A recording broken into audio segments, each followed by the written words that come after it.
पहले ये देखो। असीम वकार साहब। ओ एक सेकंड, क्यों? क्या हुई? ऑल इंडिया मजलिसे इत्तेहादुल मुस्लिमीन के प्रवक्ता सिन्हा साहब पे काहे कह रही हो रुबिका लियाकत जी? असीम वकार साहब। कौन है ये लोग? बताता हूँ, पहले ये देखो। आप आइए सामने। ऑल इंडिया मजलिसे इत्तेहादुल मुस्लिमीन के प्रवक्ता की बहस बीजेपी की प्रवक्ता से। अरे बाप रे, ये तो धोती खोल रहा है। कितना मजेदार बात है।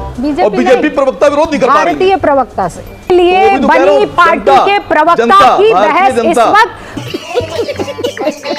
भारतीय प्रवक्ता से हो रही है। मुसलमानों के यूनिटी के लिए बनी पार्टी की अभी बहस हो रही है उस महिला के साथ जो हिंदुस्तान का पक्ष रखती है। थोड़ा आसान नहीं, आप नहीं रखती हैं मैडम, आप नहीं रखती हैं। इत्तेहादुल मुस्लिमीन के माने क्या होते हैं? आपका पक्ष भी पलट जाएगा। कौन है ये लोग? कहां से आते हैं? पहले ये देखो।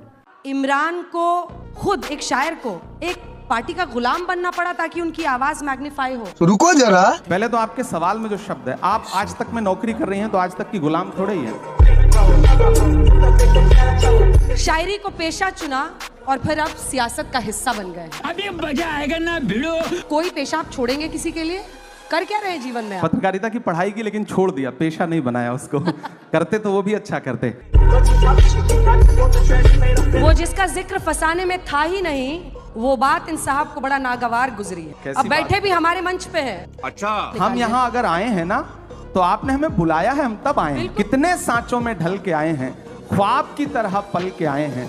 तुम सिफारिश से जहां पहुंचे हो, हम वहां खुद ही चल के आए हैं।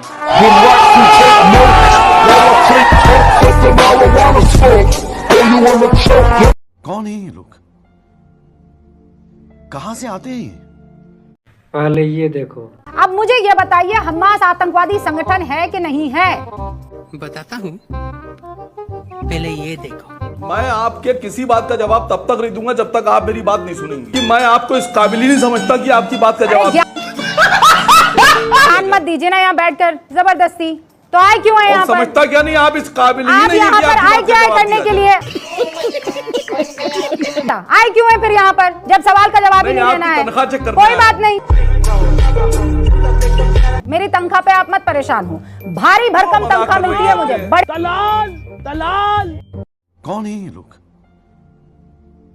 कहां से आते हैं? पहले ये देखो। तो भाई संविधान जो कहता है हमारे पास न्यायालय है, अगर किसी को भी किसी बात को लेकर आपत्ति है तो न्यायालय का दरवाजा खटखटा ले। इससे आपत्ति किसको हो सकती है आलोक शर्मा जी? अभी मजा आएगा ना भिड़ो। चित्रा जी, आपने गूगल थोड़ा सा कर लेते तो बहुत अच्छा रहता।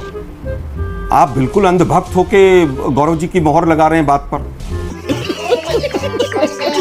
जो हाईकोर्ट और सुप्रीम कोर्ट में केसेस चल रहे हैं वो सिर्फ ट्रिब्यूनल में हारे और जीते केस ही चल रहे हैं। ये तमाम केसेस की लिस्ट है। सैकड़ों केस ट्रिब्यूनल में हार के लोग हाईकोर्ट गए हैं और हर हाईकोर्ट में हिंदुस्तान के सैकड़ों केस चल रहे हैं। पता नहीं अनपढ़ लोग किस तरह से कोई भी स्टेटमेंट देके चले जाते हैं आगे। मुझे क्रेडिट नहीं चाहिए। ये रोना आप रोना छोड़ दीजिए जी। मुझे आपने कहा रोना रोना बंद कीजिए। ये भाजपा के अंधभक्त की भाषा है, क्या एंकर की नहीं है।